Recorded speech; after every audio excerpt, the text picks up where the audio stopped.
For thousands of years, the standard reading of Job has followed a predictable arc.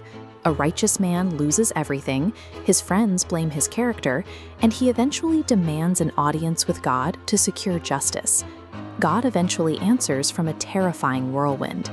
Instead of addressing the charges, he provides an exhaustive tour of the universe's architecture, seemingly reminding Job that a mere mortal cannot grasp the foundations of the earth.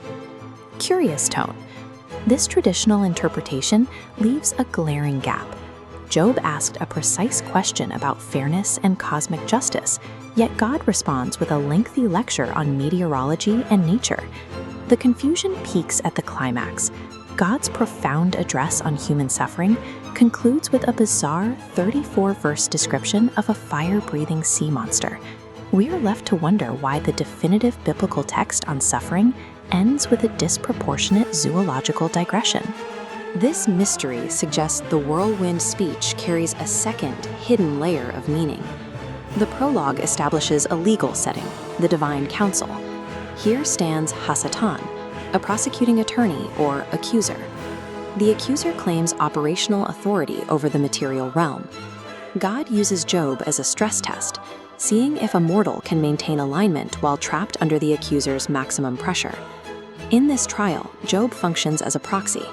His personal trial serves as the staging ground for a much larger cosmic war over the authority of the material realm.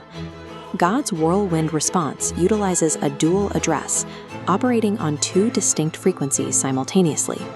On the first frequency, God speaks to Job, offering his direct presence and comfort. On the second, God speaks directly to the accuser. This is a declaration of war, delivered over Job's head. God begins with a legal threat, commanding the listener to dress for action like a man.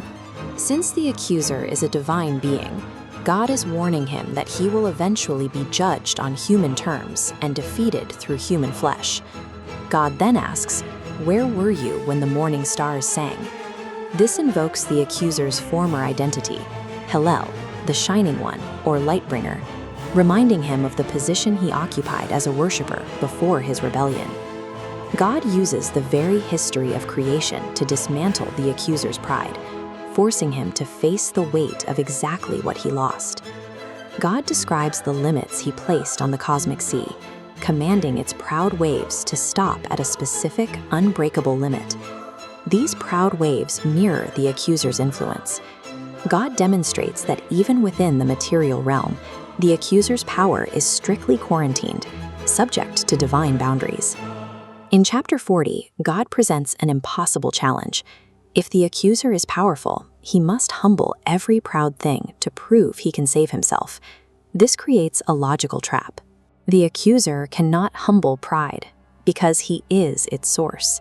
He cannot destroy his own rebellion. God exposes a terminal flaw in the accuser's logic, showing that autonomous self-salvation is a theological impossibility. This leads back to the mystery of Leviathan, the coiled beast of the sea that dominates the end of God's speech. The text describes Leviathan as a creature that refuses to make covenants, cannot be tamed, and breathes a weaponized fire that consumes rather than illuminates. Earlier, God reminded the accuser of his original role as the Lightbringer. Now we see Leviathan emitting a smoky, corrupted fire, a dark parody of that original heavenly light. God concludes his entire speech by identifying Leviathan as king over all the sons of pride. This is a mirror. God is forcing the accuser to look at the terrifying ultimate manifestation of his own rebellion and realize what he has become. God settles the question of ownership by declaring that even this monstrous embodiment of pride is entirely created and controlled by him. Leviathan belongs to the Creator and remains a weapon in God's arsenal, ready to be deployed at the appointed time of final judgment. The Book of Job reveals a sovereign Creator using a man's suffering to preview the total defeat of the cosmic source of that suffering.